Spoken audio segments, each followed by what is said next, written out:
Hi, and welcome to DrupalBrief.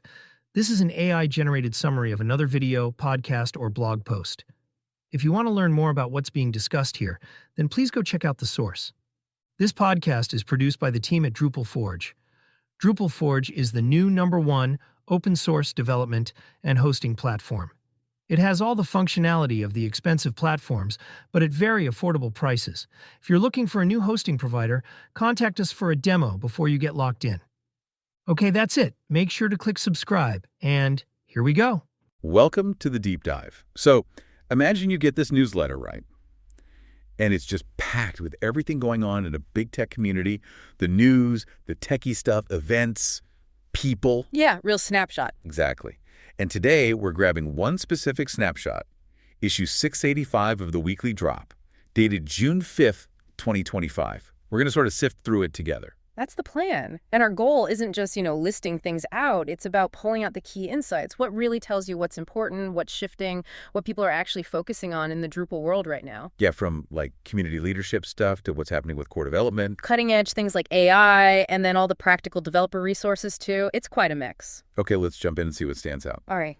So one of the first things that really caught my eye in this issue was the big focus on community governance. Ah, yes. The Drupal Association board elections. Definitely front and center here. Yeah, they're coming up soon, it seems. Right. And the newsletter actually lists out the candidates.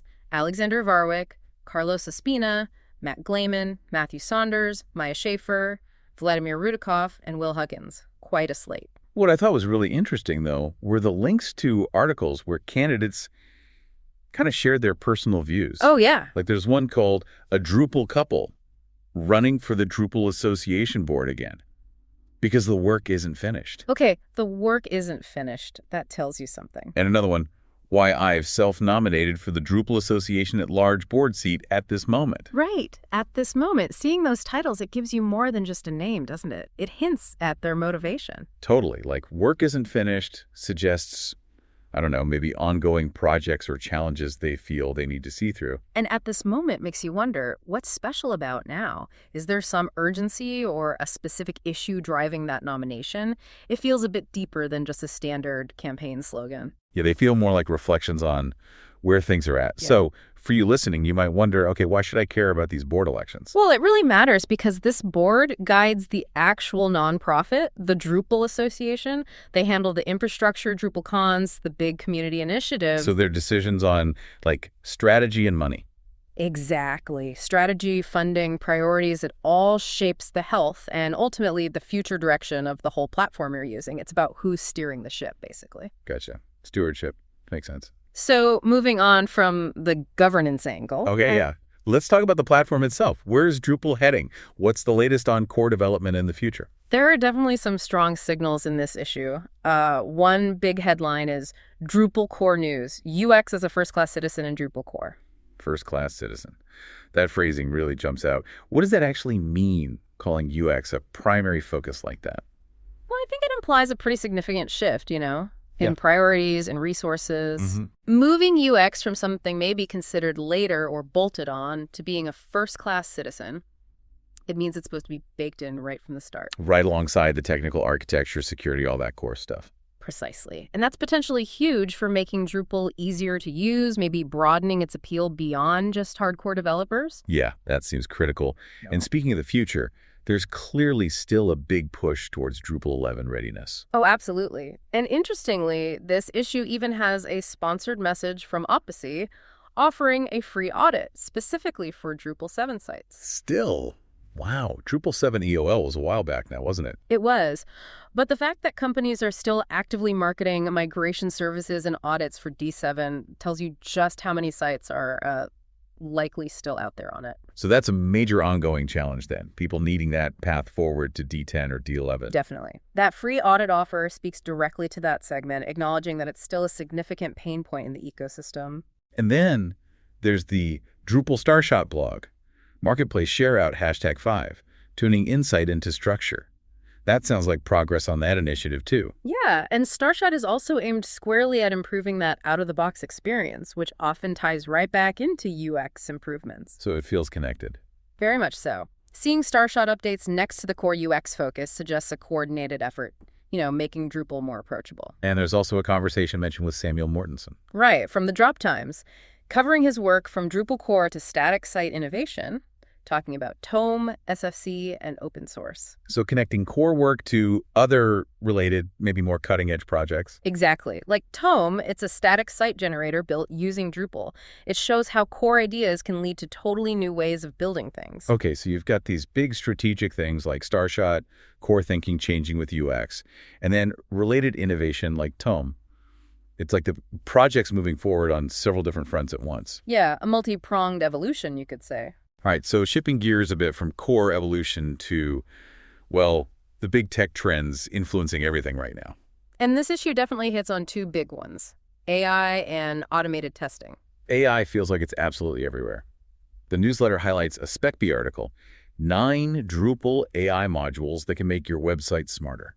9 modules. That's pretty concrete, isn't it? It's just we're moving past just talking about AI and into actual practical applications within Drupal. Yeah, things you can actually install and use. Are they talking about content generation or?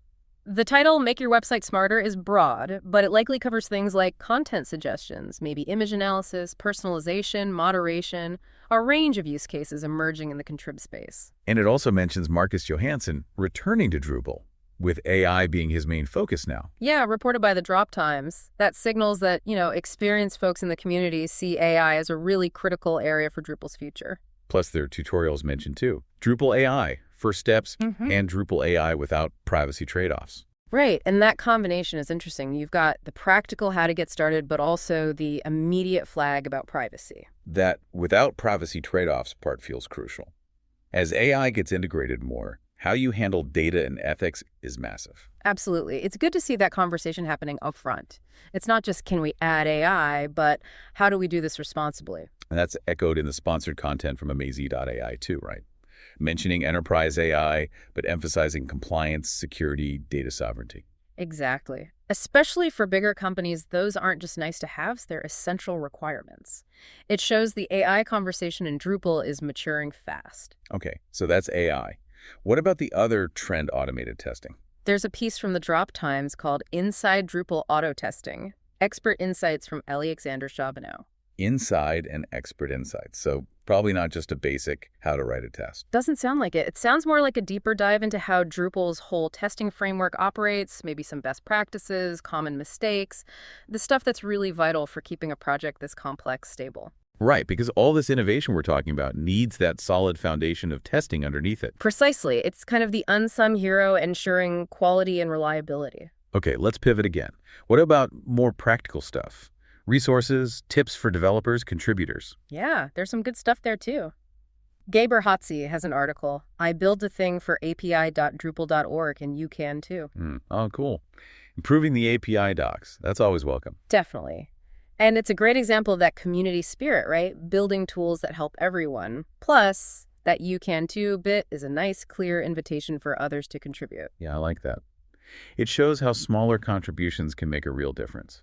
Then there's Drupal Easy, Drupal Back to Basics, looking for a leader. What do you think that's about?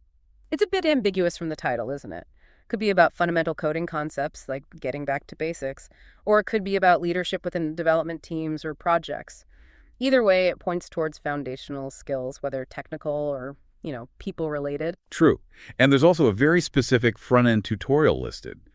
Creating depth and motion, a step-by-step guide to parallax. Right, so that brings it down to a very concrete level. Here's a specific technique, here's how you implement it in Drupal. It shows the range from high-level strategy down to hands-on coding tips. And one more profile piece, the code and commitment that carries Drupal. A conversation with David Becker. Yeah, another reminder that behind all the code, the initiatives, the software, there are actual people. Yeah. And their long-term dedication is really what keeps a project like Drupal going strong. It's about the human element. Okay, so lastly, let's quickly run through the updates section, releases, podcasts, opportunities, that kind of. Right, the pulse check section. The releases list is pretty long, actually. Yeah, I saw admin toolbar content, cookies, diff, Docker for Drupal, a bunch of Inca versions. You use Mulsify, image styles generator, meta tags, Symfony mailer. It shows just how much activity is constantly happening in the contributed module space, doesn't it?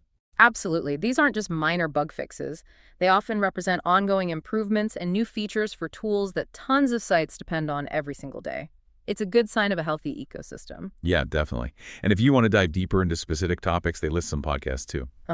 Beyond Blocks, talking about Drupal CMS recipes, and a couple from Talkin' Drupal 1 on custom field modules, and a TD Cafe chat. So different ways to get more in-depth discussion if you're interested in those areas. Podcasts are great for that kind of context. For sure. And then events, there's a big call out to sponsor DrupalCon Vienna 2025. Right, the big community gathering. And they even mention specific sponsorship costs. Yeah, like core packages from 4,800, standalone modules from 1,500. It gives a practical look at how these major events get funded and how businesses can get involved. And finally, the jobs section. Points at jobs.drupal.org. Lists examples like full-stack engineer, lead developer, DevOps roles, mostly US-based in these examples. Which confirms, there's still an active professional market around Drupal skills. It shows where the hiring demand is. And interestingly, they mention the Tag 1 D7ES sponsorship again here. Right. Looping back to that Drupal 7 challenge, it reinforces that providing support for those older sites is still a relevant service, still part of the landscape. So when you step back and look at this whole issue, this single newsletter, it really does feel like a microcosm of the Drupal world right now, June 2025. Yeah, it's got everything, hasn't it? The community leadership questions with the elections. The strategic direction for core, focusing on UX and getting ready for D11. The adoption of new tech, like AI, but also the caution around privacy. The constant need for solid testing, practical developer resources, community contributions. It's just the ongoing hum of activity with module updates, podcasts, events, jobs. It really paints a picture. It does. It shows the challenges, like that lingering D7 stuff, but also the innovation and the community trying to figure things out. It's way more than just a list of links, like you said earlier. It tells a story about where the project is. It really does capture the state of play. Absolutely. So considering everything we've just unpacked, the need for D7 support while pushing to D11, this exciting but complex AI integration happening, the focus on core things like UX and testing, and the community choosing its leaders. Yeah. It makes you wonder, doesn't it? What does this particular mix, this snapshot right now, really tell us about the core identity of the Drupal community? Is it more focused on just keeping things stable, pushing hard on innovation, trying to grow, or just navigating a whole lot of change all at once? That's a good question to leave people with. What is the main driving force right now based on all this? Something to think about. Well, thanks for joining us for this deep dive. Okay, we're done. To close off this podcast, I just wanted to remind you that this brief was a fully AI-generated summary, and we take no credit for the original content. If you want to learn more, then check out the source. This podcast is produced by the team at Drupal Forge. Drupal Forge is the new #1 open-source development and hosting platform. It has all the functionality of the expensive platforms, but at very affordable prices. If you're looking for a new hosting provider, contact us for a demo before you get locked in. And if you like this podcast, hit subscribe, post a link on social media, and recommend it to 2 friends. That's it. See you next time. Bye for now.